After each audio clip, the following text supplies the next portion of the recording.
Olá, gente, boa noite, seja bem-vindo a mais um Papo Reto. E nosso primeiro convidado dessa noite é o João Adilson Pacheco. Ele é treinador comportamental, mas muita gente o conhece, claro, também pela vida pública. Foi prefeito de Espírito Santo do Turvo e é o nosso convidado de hoje aqui no Papo Reto. Pacheco, muito obrigado pela presença, seja bem-vindo aqui ao Papo Reto. Obrigado, Cristiano, eu que agradeço a oportunidade de estar aqui com vocês, trocando umas ideias, batendo um papo aí, enfim, estamos aqui à disposição de vocês, mas muito obrigado pela lembrança aí, pelo convite, tá? Bacana. Bom, Pacheco, a gente, com os nossos convidados aqui, a gente sempre começa esse bate-papo trazendo um pouquinho da história, da trajetória, e a gente sabe que a sua participação na vida pública foi muito eficiente, né? Teve uma participação muito grande. Mas vamos começar um pouquinho das suas origens, né? Você que é natural aqui da nossa região, fala um pouquinho das suas origens. Cristiano, na realidade eu sou natural do Espírito Santo do Turvo, né? Quando o Espírito Santo ainda era pertencente a Santa Cruz do Rio Pardo. Era distrito ainda? Era distrito, exatamente. Morava no sítio, morei praticamente a minha vida toda, a minha infância e a fase de criança no sítio, a fase muito difícil, não tinha recursos, não é? Morava no meio de um mato, uma casa a 10 quilômetros um sítio a 10 quilômetros da cidade, enfim, uma casa de barro. Não era barro mesmo, bambu, coqueiro, barro batido, chão batido de terra. O chamado pau a pique? Não, é exatamente isso, mas assim, com muito carinho, com muito orgulho, porque foi uma formação muito legal. Morava só nós, não tinha mais nenhuma família lá, só eu, minhas duas irmãs, minha mãe e meu pai. Um sítio relativamente bom, mas com uma infraestrutura muito precária, né? Então foram aí 8 anos morando nesse local, onde vinha a cavalo para a escola para estudar, não é? Chegava na escola, não tinha merenda naquela época, nós tínhamos que trabalhar na horta para fazer uma sopinha para a gente poder aguentar e chegar 2 horas de volta no sítio e ir para a roça trabalhar, ajudar a mãe que estava lá na roça trabalhando. Então, a renda da família era que saía justamente ali do sítio. Era ali, porque naquele tempo era o porquinho na lata, era, né, o franguinho, não tinha carne, bife, essas coisas, não tinha não, era tudo ali no dia a dia, aquilo que se produzia certo. Lá, né? Eu lembro muito bem, falando da minha mãe, que era um período, acho que não só eu, mas que é dessa época, eu estou com 56, vou fazer 57 anos, não é? A roupa que a gente vestia a mãe cortava a roupa dela, o vestido dela, para fazer roupa para a gente. Olha só. Não é? Uma vez por ano, no Natal, que ela vinha aqui para Santa Cruz, comprava um corte de tecido para fazer uma roupinha nova, mas logo acabava e, enfim. E aí, a vida toda morando em Espírito Santo, não é? Depois vim para... Meu avô faleceu, a família vendeu essa propriedade, porque essa propriedade era do meu avô, né? E aí nós viemos morar em Espírito Santo, até numa garagem na época, porque foi um período muito difícil. Um tio, uma irmã da minha mãe arrumou pra gente, e aí nesse período eu tinha 12 anos, consegui, a Sobar estava chegando em Espírito Santo do Turvo.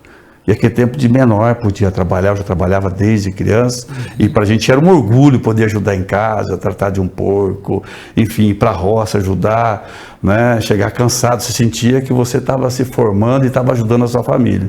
E eu fui procurar um emprego e consegui entrar na usina, na área de topografia, e ali comecei a minha carreira, porque até então a gente fazia até o ensino fundamental e não tinha mais o que fazer. E aí, através de mais alguns amigos, nós começamos a sair do Espírito Santo para continuar os estudos. Não é? Foi quando eu fui embora para Bauru, não é? Fazer minha faculdade, enfim. E aí nós montamos a Zopone em 87, Zopone Engenharia. Espírito Santo se emancipou. O Sérgio, que tinha sido prefeito, primeiro prefeito nosso na época, me chamou para vir ajudar a fazer parte da equipe dele. Você se formou em engenharia? Eu não cheguei a terminar a engenharia, eu acabei fazendo tecnólogo, comecei direito, depois tive um problema grave de saúde e me formei em administração de empresas. Né? Mas vim ajudar o Sérgio a trabalhar, fazer parte da equipe dele enquanto ele era prefeito. Né? Porque o meu objetivo era voltar para Bauru, porque nós tínhamos uma empresa, na verdade eu ajudei a montar uma empresa lá, fiz parte do processo da fundação dela, então tinha uma expectativa de voltar. Mas o Sérgio me morre. A vida pública ainda até então não passava pela sua cabeça? Nem um pouco, até porque eu existia um pouco um trauma, da questão política, porque Espírito Santo, como distrito, e acontecia as eleições municipais, os candidatos iam para a nossa cidade, aquele discurso bonito que ia fazer o asfalto, que ia transformar, ganhava eleição, mas nunca mais voltavam lá. Então, falava-se dessa questão da política, era algo que deixava a gente a população de lá muito chateada. Não é? E como que você via nesse período, né? Porque você está falando ainda no período distrital, né? Que era Espírito Santo ainda era distrito, né? Antes do Sérgio, né? Ainda como que era essa convivência? Vocês morando ali no distrito, e como que era esse período que você fala aí da política? Os candidatos iam fazer campanha porque dependia muito dos votos de Espírito Santo, né? Para o prefeito de Santa Cruz ser eleito. Como que é essa fase aí? Cara, Espírito Santo sempre foi o que definia as eleições. Então, quem tinha voto lá, acabava aqui. Santa Cruz sempre era muito disputado. Quem ganhava lá, né? Aqui, por exemplo, nós temos a história do Mané com o Clóvis, não é? São dois amigos. E na eleição, o Mané era de lá, a esposa dele, família de lá, né? O pai dela lá de Espírito Santo, o Mané sempre lá presente, participando de eventos, tudo. Né? E abriu as urnas aqui, o Mané terminou na frente e comemorou como se estivesse ganhando a eleição. Abre as urnas de Espírito Santo, o Clóvis vira a eleição lá. E ninguém entendeu, né? Porque na época tinha se instalado o Onofre Rosa, pôs lá em Espírito Santo uma televisão, um canal do SBT na época do Silvio Santos. E esse canal, o Clóvis apoiava, era do mesmo partido do Onofre, fez com que o Clóvis ganhasse a eleição, aquela eleição do Mané. Então, o Espírito Santo sempre foi uma cidade que definia a eleição municipal aqui de Santa Cruz do Rio Pardo, né? Bacana. Bom, gente, nós estamos aqui com o João Adirson Pacheco, convidado de hoje aqui no nosso Papo Reto, contando um pouquinho da trajetória da vida pública dele. Daqui a pouquinho a gente vai falar, inclusive, de um projeto que ele está desenvolvendo, um projeto bastante interessante na área de treinamento humano, e ele vai explicar já para a gente aqui. Bom, voltando então nesse processo onde você teve que ingressar na vida pública, né? A gente falou um pouquinho aí da fase em que Espírito Santo ainda era distrito, mas depois emancipou e tornou. O primeiro prefeito foi o Sérgio. Foi o Sérgio, primeiro prefeito. Espírito Santo, na realidade, teve lá o plebiscito, né? E aí Espírito Santo, na realidade, conseguiu, né, ser aprovado, passou para município. Nós tivemos o primeiro prefeito, o Sérgio um dia numa festa em Paulistânia, festa do Peu em Paulistânia, né? Nós participamos muito ativamente, porque para a gente era um sonho aquele virar município. Imagina. Então foi para a gente, eu lembro que a nossa geração dedicou muito para que isso acontecesse. Aí nós estávamos numa festa em Paulistânia, e o Sérgio, no final da festa, veio, me abraçou, falou: Pacheco, eu preciso que você venha me ajudar. Eu ganhei a eleição, não tem ninguém na cidade, eu vou ter que trazer os meus secretários de fora, e você é o único que eu queria que viesse me ajudar. Você vai ter que deixar a empresa que você está e vir para cá. Eu falei: Sérgio, eu não posso fazer isso. Você estava em Bauru nesse momento? Em Bauru, porque eu me formei e estava lá, né? Nós Opone Engenharia, uma empresa inclusive muito conceituada até hoje, emprega muita gente, é um projeto social, tenho muito orgulho de ter passado por lá e feito parte daquela história. Eu sei que aí acabei ficando lá 3 meses no mandato do Sérgio, me desvinculei e vim para Espírito Santo, mas com a condição de ajudá-lo e depois que terminasse o mandato dele eu voltar, né, para as Opone Engenharia. E ele insistia para mim, porque ele me levava sempre nos eventos políticos e tal. Você era secretário? Secretário de obras, né? Porque ele saía, o Sérgio, ele foi do PSDB, foi fundador do PSDB quando o PSDB nasceu. Sim. Então ele tinha a missão aqui na nossa região de articular e montar o PSDB em todas as cidades. Então o Sérgio praticamente não parava lá. E eu, como era de lá, tinha tido toda uma história com a usina, conhecia muita gente, meu pai tinha um comércio lá, eu vim de final de semana, quando morava em Bauru, a cidade não tinha nada, nós organizávamos no quintal da minha casa, jogo de vôlei, jogo de futebol, toda nossa semana tinha um evento que a gente organizava para poder agitar a cidade, não tinha nada lá, né, no fundo da minha casa, não é? Então tinha uma ligação muito forte com a cidade. E aí eu ficava internamente, nem o secretário dele era de lá, né? A irmã dele de São Paulo, Saúde, a cunhada dele, Educação de Bauru, a administração Ourinhos, não é? Eu era o único que era de lá. E aí eu ficava coordenando ali. Quando o Sérgio, em 95, falece, não é? Para a gente foi um baque, assumiu o vice. Eu pedi a minha saída e voltei para as Opone, não é? E aí o Sérgio querendo que eu filiasse, eu nunca quis filiar, não é? E ele morreu, eu voltei embora, falei: agora cumpri minha missão, foi embora. Chegou no período eleitoral, Pacheco, você tem que ser o candidato, tal, porque a pesquisa não mostra você, o pessoal quer, porque você era ligado ao Serginho, tal. O vice não tinha despontado. Não, porque na realidade ele assumiu, não podia ser candidato à reeleição, né? Porque tempo não existia, ele tinha que cumprir o mandato ali. E aí, seu Antônio, um senhor bom, muito humilde, mas gente muito boa lá da cidade, e aí eu saí candidato, só que o seu Antônio já apoiou a oposição, não é? E eu saí... Né? Já teve o racha ali. Já teve, não era nem um racha, mas ele já era do grupo lá. Sim. Não é? Mas aí eu não queria ser, não podia ser, porque eu não era filiado. Não é? Eu falei, pessoal, eu não posso ser candidato, eu não sou filiado, eu nunca aceitei. Daqui a pouco me liga e falou, você pode sim. Eu falei, como assim? Olha que coisa interessante. O Sérgio, minha filiação no PSDB foi feita dia 21 de setembro de 95. Tá? Dia 19 de outubro de 95 faz a convenção e ele me coloca no diretório. Eu nem sabia, que tempo era fichinha. Sim. Ficha de filiação. E 5 de novembro ele morre, me arrepiou aqui agora. 5 de novembro ele morre, cara. E eu podia ser candidato. Eu não queria ser, ele fez a minha filiação, me colocou no diretório. Você nem sabia. E eu não sabia. Aí nós tínhamos lá um muito amigo dele, o seu Clarindo, que era um vereador muito respeitado, um cara do sítio. Saímos nós dois, prefeito e vice, disputamos a eleição, ganhamos, entendeu? Mas uma coisa que eu não queria, não teve como falar não. Aí vim disputar a eleição, não é? E aí ganhamos a eleição, e aí começou toda uma luta, aquela usina, a dificuldade. Isso resumindo, metade do meu primeiro mandato, pela inexperiência, não é? A gente não elegia nem para síndico de quarteirão lá, mas era uma luta, era colocar o município em ordem, porque nós não tínhamos uma máquina, não tinha uma ambulância, não tinha nada. Então pagava aluguel, no final do mês o dinheiro ia tudo embora, dava uma chuva, você perdia tudo. Então eu falei, não, deixa estragar, mas nós vamos ter que ter o nosso, não é? Era muito difícil? Muito difícil. Naquele tempo não tinha parceria com o Estado, né, Cristiano?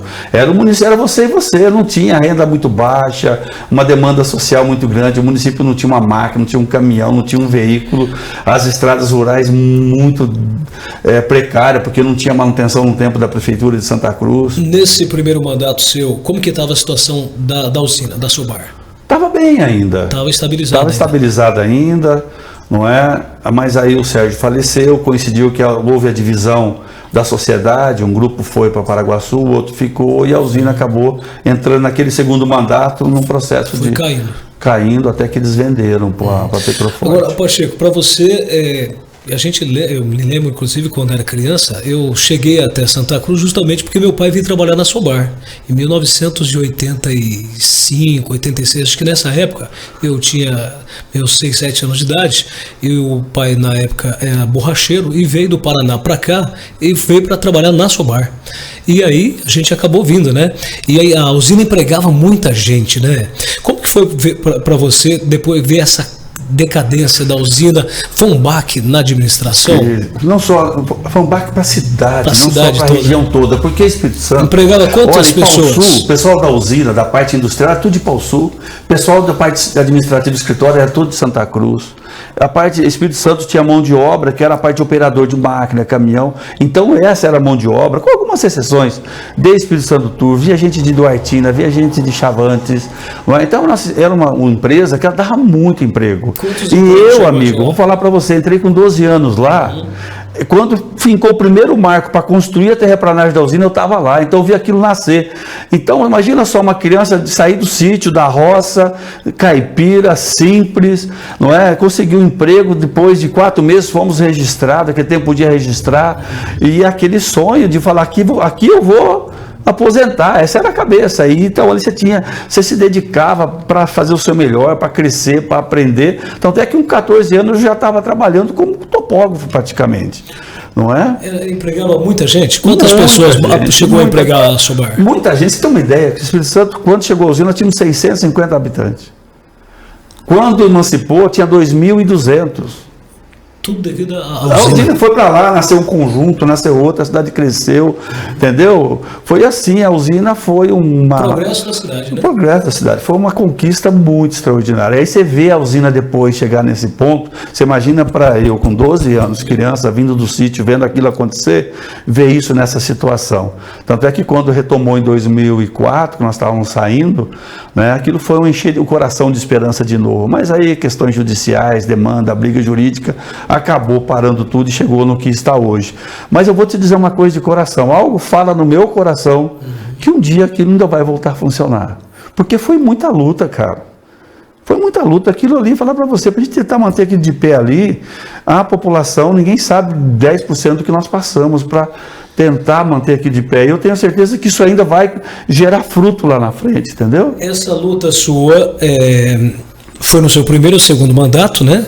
E depois, quem assumiu depois foi... O Grupo Agreste assumiu, né, porque no meu segundo mandato veio o pessoal Petroforte, que gerou aí e acabou de encerrar. Aí colocou a usina no chão. Tá. Aí que o processo judicial acabou aí tendo uma liminar e o Grupo Agreste assumiu, né, até que o processo fosse julgado, e aí fizeram toda aquela reforma, reconstruiu. Puta, eu lembro cada detalhe, aquele sonho acontecendo, não é? E aí eu fui embora, né? Foi quando, em 2009, nós voltamos a disputar a eleição de novo, né? E aí pegamos o município numa situação muito complicada para reorganizar, não é? Mas é o que estava colocando em ordem.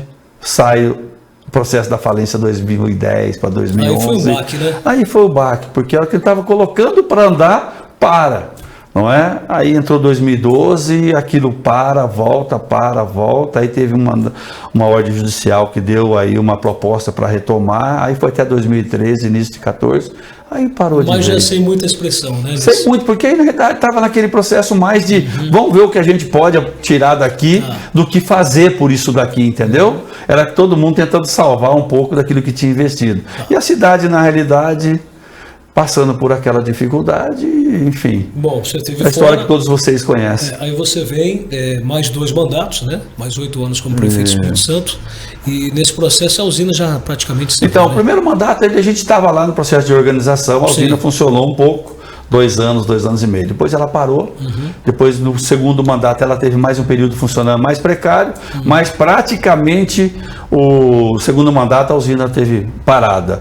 E aí, coincidentemente, 2015 para 2014, 2015, onde houve a eleição da presidente Dilma, 2015 houve o impeachment, nós tivemos 2015, 2016 o caos econômico do Brasil, porque você sabe o quanto custa para o país o impeachment, né?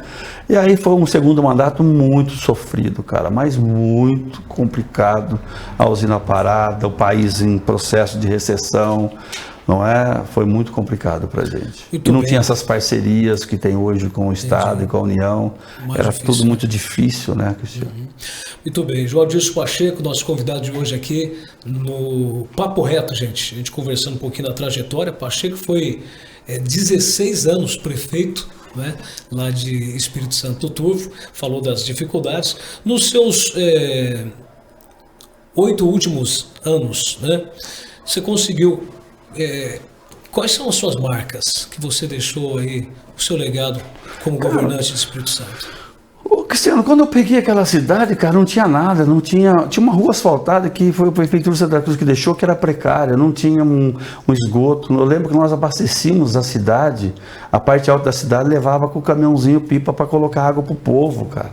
Entendeu? Uma cidade que não tinha um prédio público, não tinha equipamento, não tinha nada, não tinha a prefeitura funcionando num prédio precário, junto com a Câmara, entendeu? A escola, a creche funcionava numa sala pequena.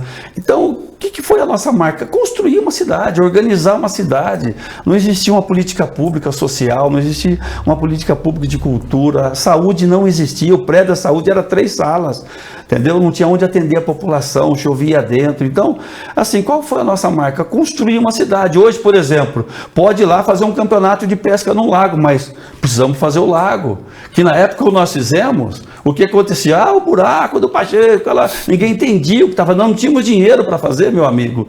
E precisava lá e cavucava e mudava o rio para um lado e trazia, porque a gente tinha na cabeça da gente que precisava mudar aquilo lá. Não é? E tudo lá foi feito com muito sacrifício, muita luta. E se fosse seguir os trâmites normais de licitação, contratação, não teríamos feito nada, teríamos ficado lamentando.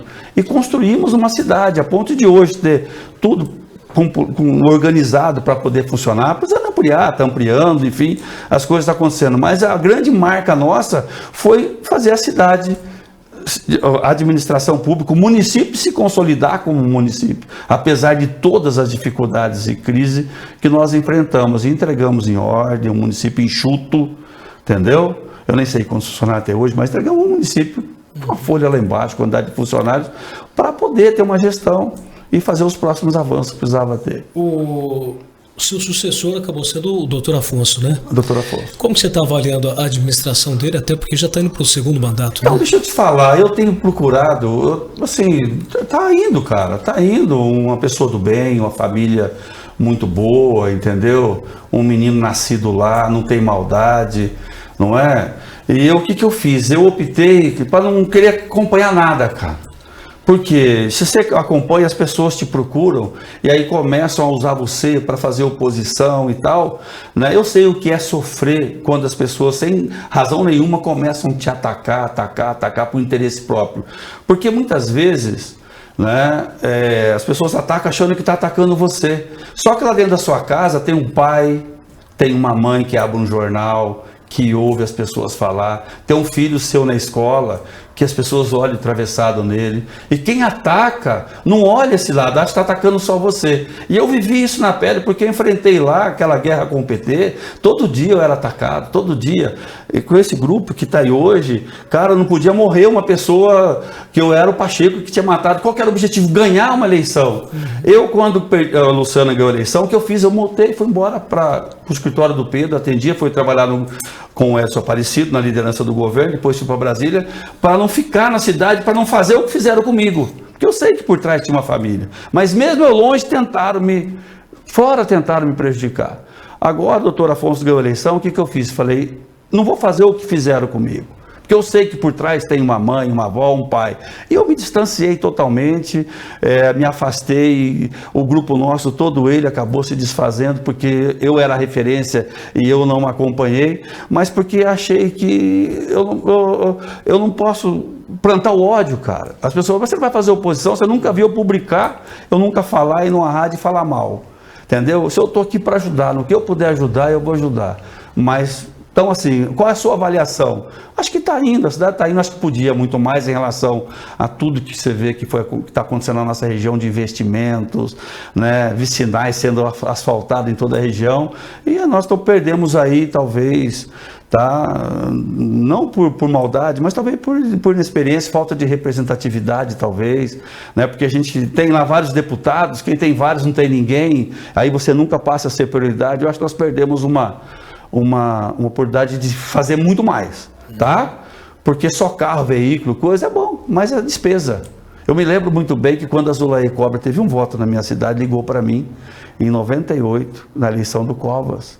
Falou, domingo eu estava em casa, telefone fixo, tocou o telefone. Prefeito, pede uma ambulância para mim, aí quanto você precisa para você comprar uma ambulância? 30 mil dá? Eu falei, Zulaí, eu não posso comprar uma ambulância. Eu falei, mas como assim? Eu falei, se eu comprar ambulância vai gerar despesa. Entendeu?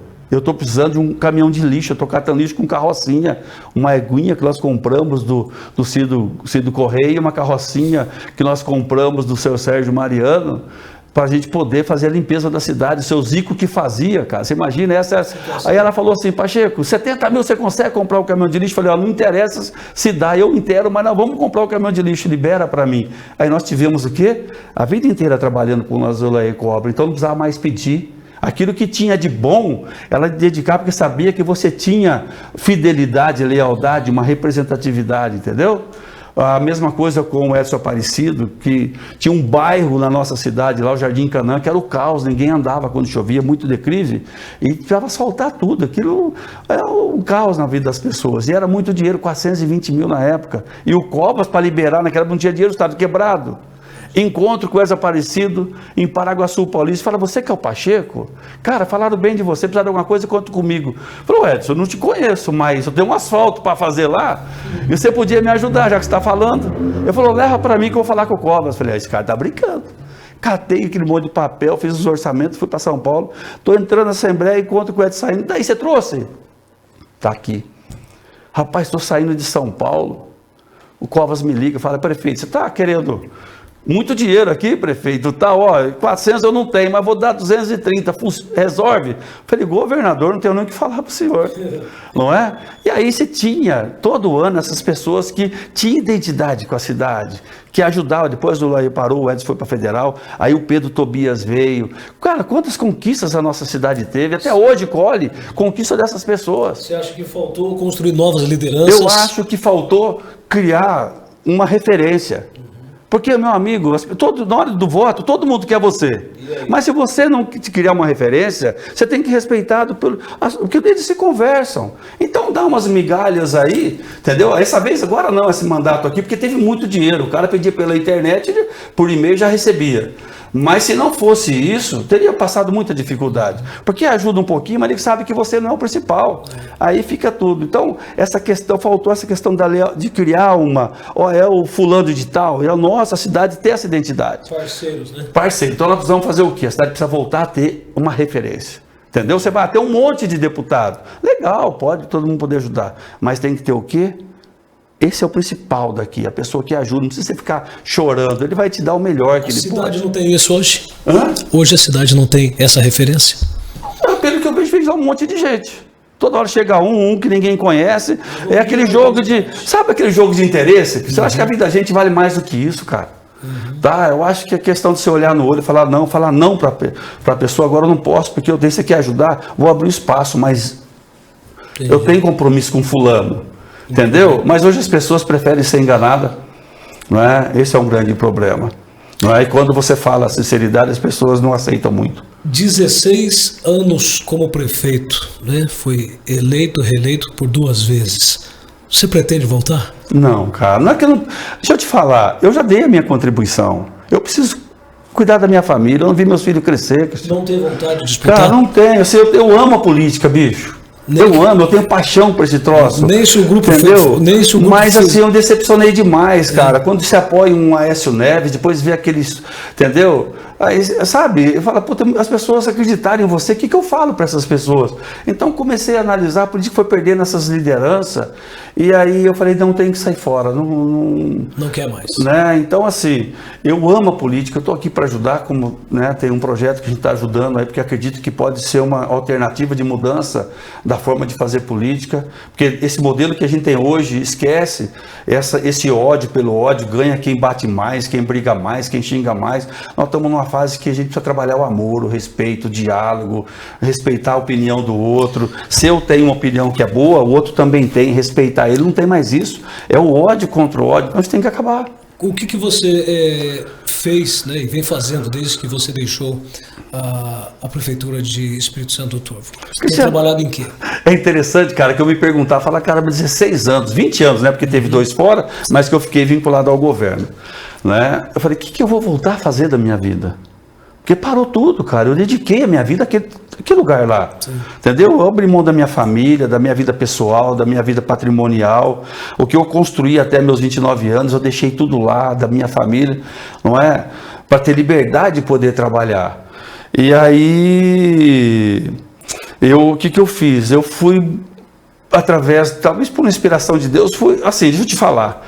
A minha decepção, eu sofri uma decepção como prefeito. Eu construí uma cidade, mas eu não vi as pessoas mudarem, entendeu? Eu fazia um projeto social de geração de renda, as pessoas daqui a pouco abandonavam. Ela queria um emprego, você criava uma condição para ela arrumar um emprego, daqui a pouco ela saía do emprego. Ela queria uma casinha, você construía a casa para ela, daqui a pouco ela estava trocando a casinha dela numa Brasília. Entendeu? Que é o asfalto. Aí se asfaltava, daqui a pouco estava lá um monte de entulho sujo. Cara, asfalto para ter a rua limpa, daqui a pouco está tudo. Então eu ficava me questionando, falando, meu Deus, o que as pessoas não recebem? Eu tenho que buscar entender essa cabeça e poder ajudar as pessoas, porque eu não estou ficar criticando elas porque elas jogam na rua. Eu fui buscar conhecimento. E entendi o quê? Né? Que as pessoas, ela pode até ver, mas enxergar diferente aquilo que está dentro dela, ver aquilo que está fora. Ela acha bonito, ela quer, mas como está dentro dela, ela não recebe. Entendeu? Então, por exemplo, ela vê uma pessoa empregada, ela quer também, mas não está dentro dela, com 3 meses ela está dando o quê? Dando um jeito de perder o emprego. E aí nós começamos todo um trabalho para trabalhar nessa linha com as pessoas, porque elas não são culpadas, elas são vítimas de um processo, entendeu? E aí isso me despertou, porque qual que é o grande desafio de um prefeito? Não é o asfalto, a educação, a saúde, é lidar com os seus cargos de confiança, lidar com a vaidade das pessoas. Eu falei, caramba, eu preciso aprofundar esse negócio. Aí fui buscar conhecimento, formação, aí fiz minha formação de analista comportamental, de coach, de PNL, treinador comportamental, juntasse todas essas ferramentas para fazer com que as pessoas entendam quem ela é e automaticamente sabendo ela parar de se comparar e poder viver o melhor da vida dela, sem ficar se comparando com o outro. Nós somos seres humanos únicos. Por que eu tenho que ficar me comparando ao outro, entendeu? E aí falei, puxa, aqui está a minha missão de vida. E aí criei um treinamento, chama-se Resgatando Minha Jornada, a Sua Jornada, né? Aproveitando, nasceu até depois do processo da pandemia, que as pessoas estão sofrendo muito nessa retomada, não é? Para poder eu me conhecer, saber onde eu estou, após saber onde eu estou, eu posso definir para onde eu vou, porque as pessoas querem ir para um canto, mas se ela não sabe onde ela está, qual o caminho que ela vai fazer? Você acredita que com a pandemia as pessoas começaram a focar mais nessa questão? Principalmente começou a ter um boom, né, de coach, de treinamentos, e as pessoas ficaram mais em casa e começaram talvez a interessar mais por esse tipo de assunto. Então, mas aí passa só a ser conhecimento, cara. Esse é um grande problema, tá? Todo mundo viu uma grande oportunidade, você vê muita gente trabalhando nesse processo, tá? É aí que está o grande perigo, porque só o conhecimento por si só não te traz resultado. Não é? Você tem que dar também as ferramentas para a pessoa poder colocar aquilo em prática. Então, muitas vezes, você vê, eu estou passando isso, eu preciso mudar. Mas como? Ninguém muda porque não quer. Ela não tem o conhecimento. Porque o que você sabe, Cristiano, trouxe até aqui, é o que você não sabe que vai te levar além. Entendeu? Então, aí nós começamos a buscar essas várias vertentes de conhecimento para montar algo em que pudesse fazer... Quem é você? Porque muitas vezes eu acho que eu sou essa pessoa. Não, eu estou sendo ela por circunstância do meio, da exigência das pessoas, a não reprovação do outro, aprovação, enfim. Eu vou me modelando durante a vida para corresponder à expectativa do meu pai, do professor, do meu trabalho, tá? Mas quando eu vou ver, de fato, eu sou aquilo. Agora, quando eu identifico quem eu sou de fato e quem eu estou sendo, eu vou entender o conflito, por que eu não estou sendo feliz naquilo que eu estou sendo. E como que funciona esse processo de treinamento? Como que vocês têm trabalhado isso? Tem trabalhado dentro das empresas, por exemplo. Tem empresas que contratam a gente para ir lá e trabalhar com todas as lideranças dele. Porque o que acontece muitas vezes, Cristiano? As pessoas contratam treinamentos para capacitar o ser humano. Mas o ser humano, ele é gente. Se ele não está bem, entendeu? Então nós trabalhamos o quê? Porque se eu estou bem... Eu tenho que entregar, em qualquer lugar que eu for, eu vou estar entregando. Se ele não está entregando, porque é algo que está acontecendo dentro dele. Entendeu? Então, o que é o treinamento? É me conhecer de fato. Me desprender daquilo que as pessoas esperam que eu seja. Agora, como eu estou, quem eu sou e como eu estou de fato. Porque eu preciso mudar de vida, mas mudar para onde? Como? Se eu não sei onde eu estou, mudar o quê? Não é? Então, saber de fato quem eu sou, onde eu estou. Agora sim, eu mereço mais. Para onde eu quero ir? Aí você faz plano de ação, você faz plano de metas, entendeu? E você vai trabalhando, ressignificando essas crenças de história de vida que vive. E dá ferramentas para a pessoa poder fazer o quê? Essa jornada. Um treinamento desse que você dá nas empresas ou... as parcerias que vocês trabalham, leva cerca de quanto tempo? Não, é um treinamento assim, ela era 20 módulos, tá? Com a pandemia, mas demora muito, tá? Então o que nós fizemos? Nós fazemos no final de semana, aí nós temos 4 mentorias, entendeu? Para poder pegar aquilo que ele definiu e colocar em prática. Por que 4? São aí praticamente um mês, 21 dias, você tem que fazendo uma coisa diferente, trazendo um hábito diferente, aquilo passa a ser um hábito frequente da sua vida. Então, o que nós trabalhamos, tá? Porque as pessoas querem um resultado diferente, mas se ela continuar fazendo as mesmas coisas, não vai mudar. Então, o treinamento faz o quê? Eu quero um resultado diferente, mas o que eu tenho que fazer? A gente faz esse monitoramento toda semana, encontrando com eles, para trazer esse novo hábito, essa atitude, esse novo comportamento, daquilo que foi programado, para em 21 dias, aí 28 dias, ele já tem aquilo como, ele não consegue deixar de não fazer. Criou o hábito. Cria um hábito novo, com atitude diferente, ação diferente, aí os resultados começam a vir. Esse treinamento que você trabalha também está ligado a lideranças políticas, você falou de empresas, mas isso serve para a vida, não é? Tudo, cara. E tudo. Na política você tem trabalhado isso também? Então, na política eu tenho trabalhado mais um processo junto com o deputado Reinaldo, que é o deputado estadual. Ele tem uma escola de formação de líderes, na realidade, que nasceu dentro da Igreja Católica, na Renovação Carismática, que era a liderança cristã. Augusto. Ele é deputado estadual. Deputado estadual, 4º mandato, agora vai para federal. Eu conheci esse cara em Ipauçu, esse deputado, uma pessoa iluminada, de luz, com a ideia. Eu falei, caramba, eu me afastei da política, né? Porque é muito pesado. Outras pessoas do bem, por exemplo, João Eudes, Bernardinho de Campos, conheço tantas outras pessoas que não querem mais saber. Pessoas boas, porque é pesado. Não é porque falar a pessoa boa tem que ficar, mas quando ele entra lá, a própria pessoa boa fala, esse é mais um bandido, esse é mais um cara do mal. Esse é colocado no mesmo nível, e ela não aguenta, ela sai. No treinamento vocês trabalham isso também? Trabalho exatamente isso. Qual é o perfil, Pacheco, do novo político? O que a população espera? Como deve ser o novo político? Cara, a população está precisando de respeito. Gente que olha no olho, que sente de fato que ela existe, entendeu? Obra é importante, mas a população está precisando de amor, cara. Não está precisando de guerra. As pessoas estão precisando de carinho, de respeito. Por isso que eu falo que o diálogo, o que acontece? Hoje nós estamos vendo uma sociedade da desconfiança. Entendeu? Onde todo mundo desconfia de todo mundo. Sabe aquela história? Quando a esmola demais, até o santo desconfia. Imagina nós, não é? Só que a desconfiança, quando eu desconfio de você, você desconfia do Célio, o que acontece? A gente se afasta, a gente vai para o individualismo. E aí, quando eu estou sozinho, eu tenho um problema, eu fico buscando dentro de mim a solução e a resposta. E perdendo a oportunidade de dialogar, entender a visão do outro e somar. Só que isso faz o quê? Quando eu busco só a minha verdade para tomar uma decisão, eu me torno arrogante lá em casa, arrogante com a esposa, arrogante na sociedade. Aí é só a minha opinião que vale, porque eu não dei a oportunidade de dialogar com o outro. Se eu não confio, não tem diálogo. Entendeu? E aí a gente faz o quê? Começa a se afastar. E é isso que está acontecendo com as pessoas do bem. Então nós precisamos fazer o quê, meu amigo? As pessoas do bem precisam voltar a conversar. Como era antigamente, eu morava no sítio, todo final de tarde, o vizinho, o compadre vinha com o cavalo, parava na porta de casa e ficava ali 1, 2 horas conversando, falando de que tinha acontecido, do que ia fazer, trocando ideia. Quando meu pai ia fazer alguma coisa, meu avô, já tinha... Entendeu? Já mudaram. Hoje não tem mais isso. Nós estamos vivendo essas redes sociais nos distanciou demais. Demais. E isso aqui nós estamos fazendo agora aqui, apesar de ser um programa, precisa acontecer mais, trocar ideia, ouvir as pessoas, mas com respeito. Agora, se não pensa como eu, já isolo. Não quero mais conversa, já acho que... Não, peraí, você tem coisa boa também. Eu tenho. Vamos juntar as coisas boas para a gente poder se tornar grande. Mas quando não pensa como eu, faço o quê?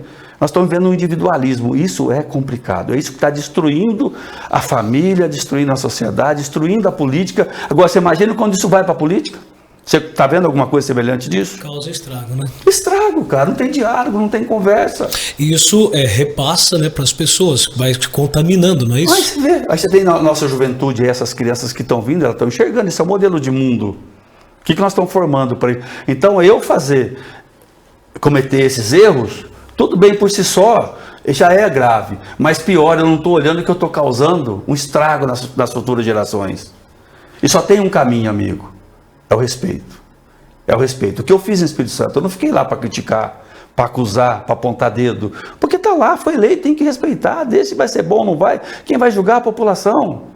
Mas eu tenho que ir lá destruir o outro, porque senão não volto, e não sei o que volta. Ninguém é dono de nada. Se tiver que ser, falei para você, a minha história de vida, eu entrei na polícia, tem que querer ser. Se tiver que ser, vai ser. Muito bem. João Adilson Pacheco, está com a gente aqui no Papo Reto, né? E é sempre bom ter pessoas com uma larga experiência. E falando desse novo projeto aí, quem quer conhecer um pouco mais desse teu trabalho, tem um canal de comunicação para acompanhar um pouco mais desse trabalho de treinador? Rapaz, eu tenho muita dificuldade com esse negócio de redes sociais, tá? Meu negócio é mais contato. Meu telefone é 14-99606-9584. Ligar, a gente vai conversar pessoalmente, porque o nosso grande propósito não é pegar as pessoas para ter quantidade de pessoas fazendo treinamento com a gente. É aquele realmente que fala, eu preciso de ajuda. Eu preciso, mas ajuda não é só ele recebendo ajuda, ele também vai ajudar alguém, entendeu? Alguém que está disposto a somar. É esse tipo de pessoas que a gente quer para o nosso treinamento, para esse tipo de empresa. Por exemplo, acabamos o treinamento agora no Zanuto, tá? 35 lideranças lá, foi extraordinário, não é? Porque eles queriam esse processo, as lideranças queriam trabalhar, melhorar essa questão da comunicação deles, a relação entre eles, a relação com os seus subordinados, não é? Mas então, quando a empresa quer, por exemplo, não tem uma rede social de vendas, a gente conversa, você está preparado, então vem, entendeu? Vamos caminhar juntos. Se não está, agora não é a sua hora. Então, quem quiser saber um pouco mais, seja empresário, seja pessoas, é só ligar aí, 14-99606-9584, vamos trocar uma ideia aí. Obrigado pelo espaço, viu? Bacana. Tá? O Pacheco, gente, o Adilson Pacheco, então a gente conheceu um pouquinho da história dele, trajetória da vida pública, na política, né? E agora, coach, treinador comportamental, né? Nessa nova fase eu quero que você tenha muito sucesso, viu, Pacheco? Assim como você fez história na política, né, governando a cidade de Espírito Santo, que você possa ser muito bem sucedido, já está sendo, né? Eu acredito que você já tem colhido muitos frutos nesse trabalho e vai colher muito mais. Quero agradecer, foi muito bom ter você aqui no nosso Papo Reto dessa semana, muito obrigado pela participação. Cristiano, obrigado, cara. Eu que agradeço a vocês aí pela oportunidade. Vocês sempre deixaram as portas abertas para mim mesmo lá na rádio. A gente sempre teve a oportunidade de conversar, bater um papo, olho no olho. E hoje poder estar aqui com você, fazendo parte desse novo projeto de vocês, eu que desejo sucesso, viu? Porque é muito legal você trazer as pessoas aqui para conversar dessa forma que você está conversando, dá a oportunidade de a gente poder contar um pouquinho a nossa história, que muitas vezes as pessoas não sabem. Então, olha, parabéns mesmo, você, Alcélio, por essa iniciativa, tá? Não deixe isso aqui morrer, porque a gente inicia um projeto e de repente a gente desiste pelas circunstâncias, mas façam de tudo para isso aqui não parar. Nós precisamos de mais programas como esse que você está fazendo aqui, tá? Obrigado aí pela oportunidade e é uma alegria muito grande poder estar aqui com você nesse momento, viu? Obrigado, Pacheco. Tá aí. Foi o nosso convidado da primeira etapa do Papo Reto. Já já a gente vai conversar com a Mariana Fernandes, é vereadora em Santa Cruz do Rio Pardo também, num evento muito interessante, voltado na questão da violência contra a mulher, palestras, enfim, um assunto bastante interessante que a gente vai conversar em instantes aqui no nosso Papo Reto. Fique com a gente.